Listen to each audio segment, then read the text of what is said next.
راکا shape ایکا Hungary میں رہنے والی بھیڑوں کی ایک پرانی نسل ہے جو سخت سردیوں سے بچنے کی صلاحیت کے لیے نوٹ کی جاتی ہے۔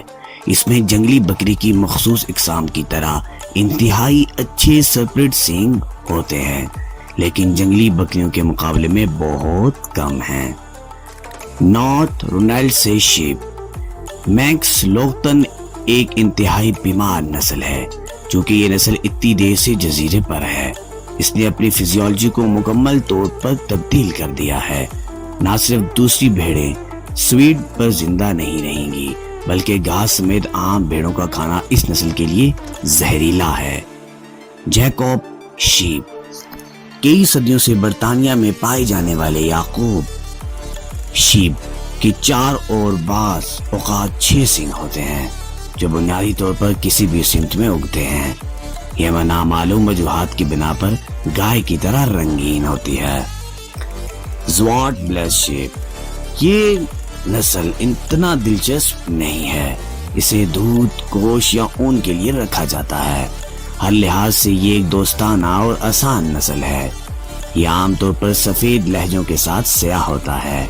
یہ فہرست بناتا ہے کیونکہ اس کا نام مضحکہ خیز ہے، زواٹ بلز۔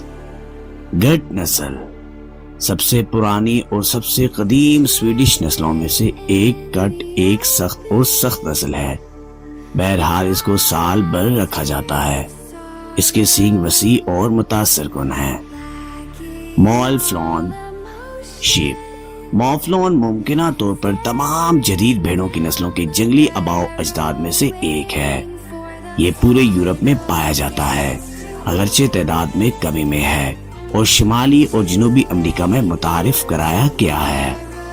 ارپاوا شیپ نیوزی لینڈ میں یہ پایا جاتا ہے، جس میں ہر انسان کے لیے تقریباً 7 بھیڑیں ہیں۔ ارپاوا بھیڑوں کی عظیم بڑے انتہائی اچھے سرپل سینگ ہیں۔ ان کی پرورش زیادہ تر ان کی بہت عمدہ اون کے لیے کی جاتی ہے، لیکن وہ فرار بھی ہو چکے ہیں اور جنگلی ریوڑ بھی بنا چکے ہیں۔ مینس لانگ تھان آئل آف مین کے مقامی ایک موقع پر ان پاگل پوتی 4 سینگوں والی بھیڑوں میں سے 50 سے بھی کم تھے۔ آج 1500 سے اوپر ہے، جو میرے حساب سے تقریباً 6000 میکس لوگتن سینگوں کے برابر ہے۔